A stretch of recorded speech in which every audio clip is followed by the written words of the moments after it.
हमारी पार्टी लोकसभा के ये आम चुनाव अकेले ही लड़ेगी। हमारी पार्टी यहाँ किसी भी गठबंधन व पार्टी के साथ मिलकर ये चुनाव नहीं लड़ेगी। विपक्ष के इंडिया गठबंधन को लेकर जिस प्रकार से सपा मुखिया ने एक सोची समझी रणनीति के तहत बीएसपी के लोगों को गुमराह करने के उद्देश्य से बीएसपी प्रमुख के प्रति गिरगिट की तरह अपना रंग बदला है। मीडिया में ये भी फर्जी व गलत खबरें प्रचारित की जा रही हैं कि ऐसा लगता है कि अब बीएसपी प्रमुख जल्दी ही राजनीति से संन्यास लेने वाली है। इसमें गरीबों, मजदूरों, बेरोजगारों तथा बहुजन समाज के सभी वर्गों के लोगों को बीएसपी से जुड़ना तथा इन्हें फिर सत्ता तक पहुंचना बहुत ज़रूरी है। किंतु इन्हें यहाँ ये बात भी ज़रूर ध्यान में रखकर चलना होगा कि ये लोग अपने इस मकसद में कामयाब ना हो सके तो उसके लिए यहाँ सभी विरोधी पार्टियाँ अंदर अंदर एक होकर व किस्म किस्म के साम दाम दंड भेद आदि अनेकों हथकंडे इस्तेमाल करके इन्हें हमेशा सत्ता से दूर बनाए रखना चाहती हैं, जिनसे इन्हें हर स्तर पर सावधान रहना होगा तथा गुमराह भी नहीं होना है। और इस मामले में ताज़ा उदाहरण ये है कि अभी हाल ही में विपक्ष के इंडिया गठबंधन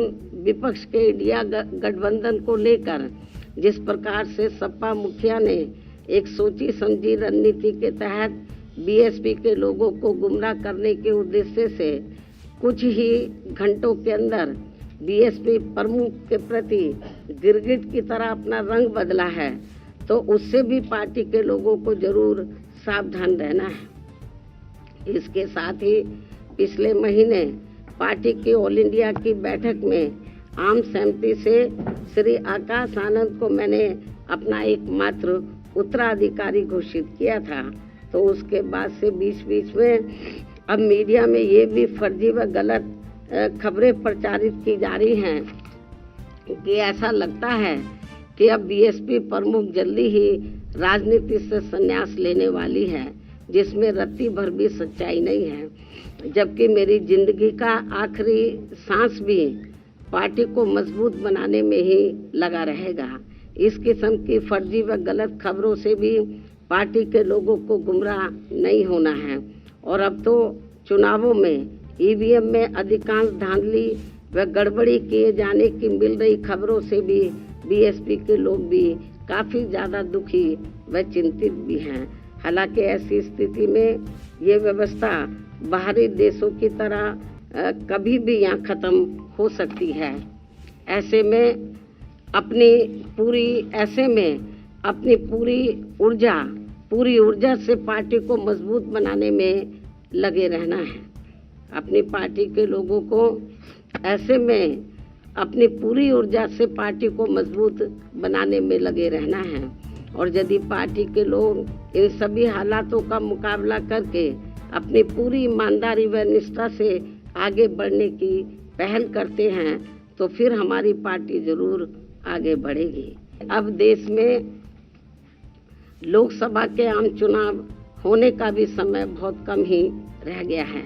और यदि इस चुनाव में पार्टी के लोग मेरे दिशा निर्देशों के मुताबिक चलकर व रात दिन कड़ी मेहनत करके अपनी पार्टी का बेहतर रिजल्ट ले आते हैं तो फिर यही इनका इस वर्ष मेरे जन्मदिन का खास तोहफा भी होगा।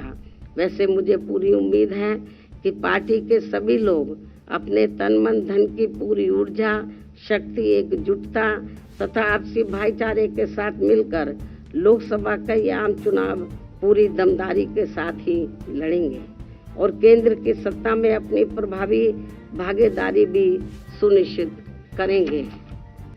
इसके साथ ही इस चुनाव को लेकर